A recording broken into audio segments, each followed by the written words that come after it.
Hello again, my name's Gabe Zollner. This is the 25th of July 2017. It's a little after 1:15 a.m. I was laying there in bed and made the mistake, checked my iPhone, had a series of messages. Washington Examiner, breaking news alerts. Now before I go into this particular article, I want to ask my viewers and my subscribers a couple of questions. Would you get on a commercial flight if you knew that your pilot was recently diagnosed with brain cancer?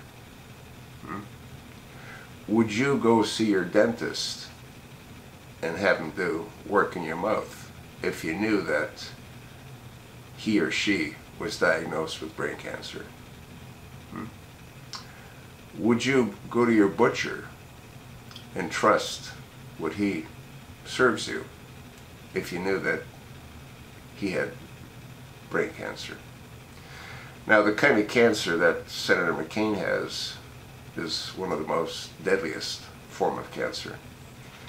What did we see? Well, we saw Senator John McCain questioning the previous FBI director, James Comey, and he sort of went off into Disneyland. He didn't know what he was talking about.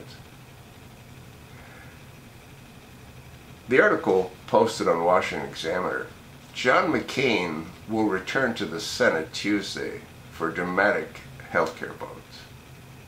Senator John McCain, Republican Arizona, announced Monday that he will return to Washington on Tuesday for the first time since being diagnosed with brain cancer, just in time for a key vote on healthcare reform. Quote, Senator McCain looks forward to returning to the United States Senate tomorrow to continue working on important legislation, including healthcare reform, the National Defense Authorization Act, and new sanctions on Russia, Iran, and North Korea, a McCain spokesman said in a statement. You want to go Google that. Don't know if I'll be able to attach the link.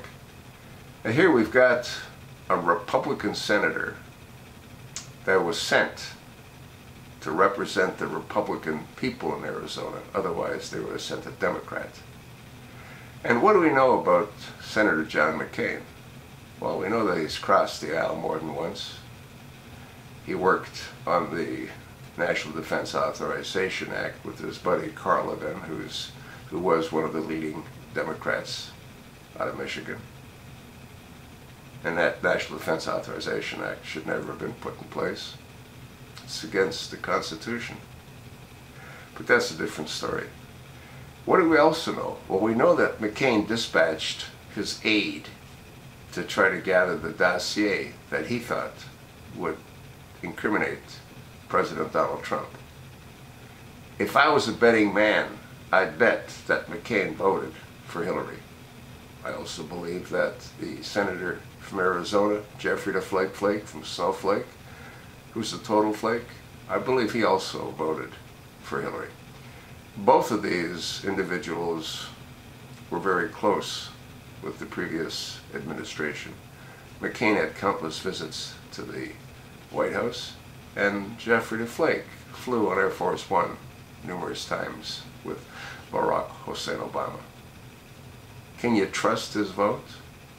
Do you not think that people that have been diagnosed with brain cancer need to be evaluated for their mental competence before they're allowed to vote on such a critical issue?